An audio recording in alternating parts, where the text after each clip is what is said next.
Hi, I'm Michael from Kitchinsider. Welcome to the channel. In this video, I thought we'd have a bit of fun and talk about some trending kitchen design details.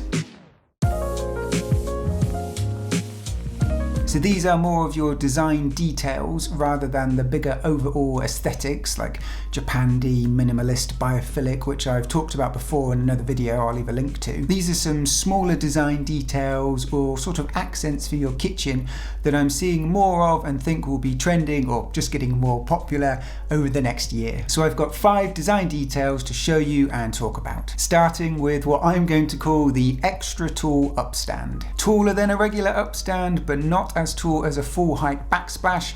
It lives somewhere in the middle, which is why I'm calling it an extra tall upstand. A standard upstand height to me would be anywhere between sort of 80 and 100 millimeters, whereas these extra tall upstands that I'm starting to see more can be anywhere really between sort of 200 millimeters and 400 millimeters. But they leave space between the top of the upstand and the underside of your wall cabinets or floating shelf, whatever's above. There's always this gap. This leaves an area of wall to paint and introduce a bit of color and maybe add a bit of personality into your kitchen. This sort of extra tall upstand gives a bit more protection than a standard upstand would, but doesn't dominate the wall like a full height backsplash might do, whether that's all out of the countertop material or tiles, however you create it. I actually quite like this look. I like having an upstand anyway. I think it finishes things off quite neatly against the wall, and just having that little bit of extra height, yeah, I quite like it. Next up, we've got fluted or slatted doors and panels. Now, fluted or slatted panels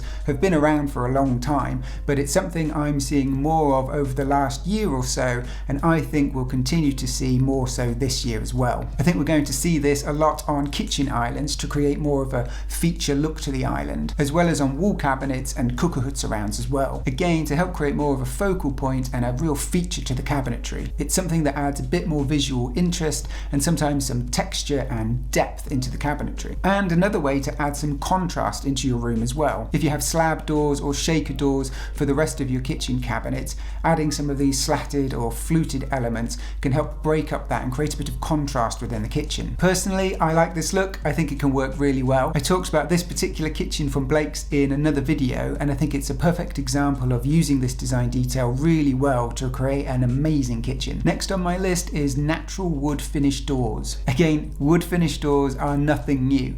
In fact, when I first started out as a kitchen designer about 10 years ago, oak finish doors were one of the most popular choices. And then it became all about having painted kitchens, but now I'm starting to see a bit of a return to this natural wood finish. Whether that's having a whole kitchen in this wood finish or creating a two-tone wood and a color of some kind, which is becoming very popular. I'm just seeing wood finishes appearing more, and I think they'll continue to do so this year. Maybe it's this movement towards more natural materials in our homes, something warm and tactile. Japandi and biophilic design like to use these natural materials, so it could be a bit of a rise in popularity of these types of styles. Whatever the reason, adding some natural wood finished doors or elements into your kitchen seems to be back on the menu. I mean, it probably never left, right? All these trends seem to come in cycles. Personally, I do quite like this look, especially the two-tone, having wood and a color of some description in your cabinets, mixing them together I think works really well. I just like the kind of warmth that wood brings into a room. Next up, we've got the countertop material shelf or ledge. This is an interesting one and not something that I've personally done in any of my projects. So this is using your countertop material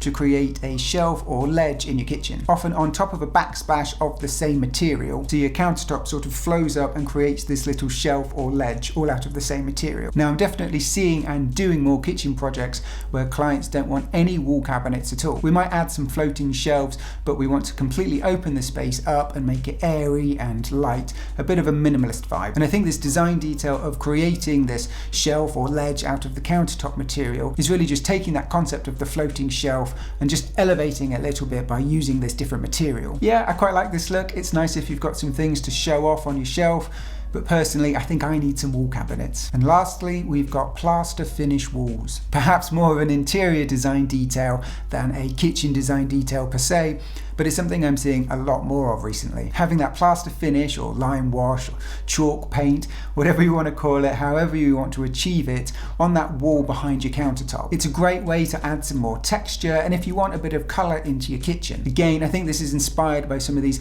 bigger trends in general, like Scandi and biophilic. They like to introduce texture into the room, and I think it's really playing off of that sort of look. I actually really like this look. Personally, I love texture and some more tactile finishes in the kitchen, so this really works for me. I think right now I'd be going for a mix of the Extra Tool Upstand and having this paint finish above it. Am I saying that these trends are the most practical when it comes to kitchen design?